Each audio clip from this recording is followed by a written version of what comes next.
Assalamualaikum warahmatullahi wabarakatuh. Perkenalkan, saya Nurasana dari Universitas Islam Riau dengan nomor NPM 2169173 dengan dosen pengampu Ibu Nurhaswida, SPD, MPD. Bila saya akan menjelaskan tentang manusia sebagai animal educandum. M.J. Legefland yang memandang manusia sebagai animal educandum yang mengandung makna bahwa manusia merupakan makhluk yang harus dididik. Manusia merupakan makhluk yang perlu dididik karena manusia pada saat dilahirkan kondisinya sangat tidak berdaya sama sekali. Seorang bayi yang baru dilahirkan berada dalam kondisi yang sangat memerlukan bantuan. Ia memiliki ketergantungan yang sangat besar. Dengan pendidikan tentang manusia sebagai animal educandum, inilah pandangan tentang hakikat manusia sebagai makhluk yang secara biologis, fisik, atau jasmanilah tidak jauh beda dengan hewan. Tetapi, untuk membedakan dirinya dengan hewan dengan melakukan usaha yang bersifat mendidik. Berdasarkan pandangan tersebut, manusia akan berasumsi pada ketentuan berikut.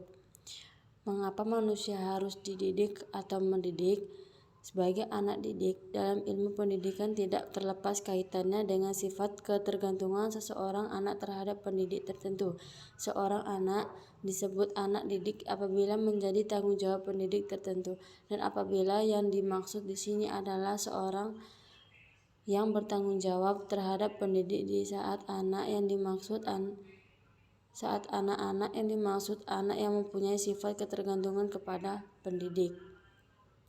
Manusia adalah subjek pendidik yang sekaligus pula sebagai objek pendidik. Sebagai subjek pendidik, manusia, khususnya manusia dewasa, bertanggung jawab dalam menyelenggarakan pendidikan secara formal, kewajiban atas perkembangan pribadi anak-anak mereka. Generasi penerus manusia dewasa yang berfungsi sebagai pendidik bertanggung jawab untuk melaksanakan misi pendidikan sesuai dengan tujuan dan nilai-nilai khusus.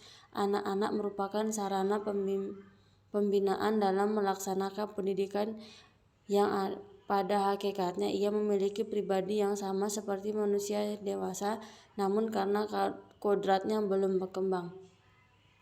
Menurut Kant, dalam teori pendidikannya Henderson 1959, manusia dapat menjadi manusia yang hanya melalui pendidikan. Pernyataan tersebut sejalan dengan manusia studi M.J. Legefland 1980. Terdapat 3 prinsip antropologis yang menjadi asumsi perilaku manusia mendapatkan pendidikan dan ada perlunya manusia mendidik, yaitu 1. Prinsip historitas, 2. Prinsip idealitas, 3. Prinsip posibalitas atau akualitas. Mengapa manusia dapat dididik atau mendidik? Konsep hakikat manusia berdasarkan 5 prinsip antropologis yang melandasi kemungkinan manusia akan dapat dididik, yaitu 1. Prinsip potensialitas, 2. Prinsip dinamika, 3. Prinsip individualitas, 4. Prinsip sosialitas, 5. Prinsip moralitas. Anak dilahirkan tak berdaya tapi mempunyai potensi untuk berubah, karena anak mempunyai beberapa sifat, di antaranya 1.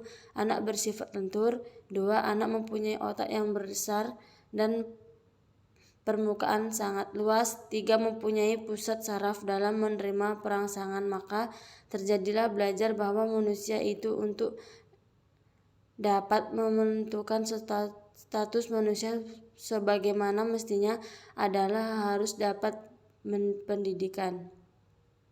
Dalam hal ini harusnya mendapat pendidikan itu jika dinikmati lebih jauh sebenarnya mengandung aspek-aspek kepentingan yang antara lain dapat dikemukakan sebagai berikut.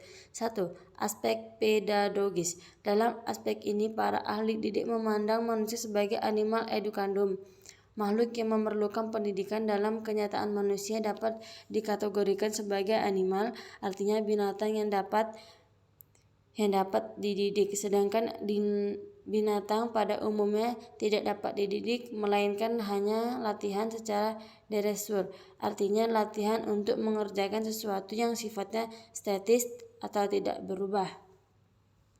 Aspek sosiologis dan kultural. Menurut ahli sosiologis, pada prinsipnya manusia adalah Homo socius, yaitu makhluk yang berwatak dan berkemampuan dasar atau memiliki gazirah atau insting untuk hidup bermasyarakat. Sebagai makhluk sosial, manusia harus memiliki rasa tanggung jawab sosial yang diperlukan dalam mengembangkan hubungan timbal balik, saling mempengaruhi antara sesama anggota masyarakat dalam kesatuan hidup mereka. 3. Aspek tauhid.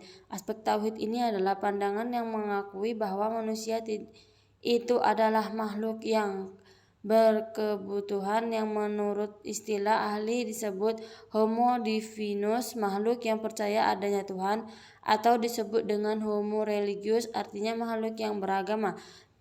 Adapun kemampuan dapat menyebabkan manusia menjadi makhluk yang berketuhanan atau beragama adalah karena di dalam jiwa manusia terdapat insting atau disebut insting religius atau gazirah diniyah atau insting percaya apa agama. Pendidikan hanya menyentuh perilaku manusiawi memiliki ciri-ciri sebagai berikut.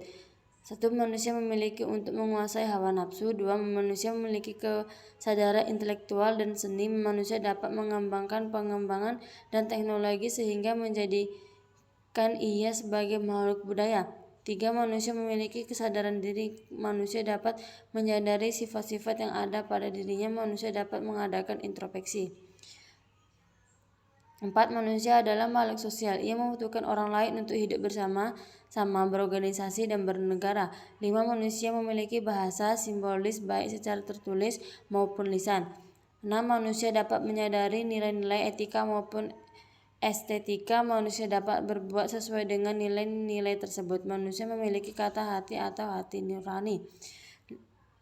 Selanjutnya, manusia dapat berkomunikasi dengan Tuhan Yang Maha Esa sebagai pencipta alam semesta. Manusia dapat menghayati kehidupan beragama yang merupakan nilai yang paling tinggi dalam kehidupan manusia. Itu saja mungkin, sekian, terima kasih.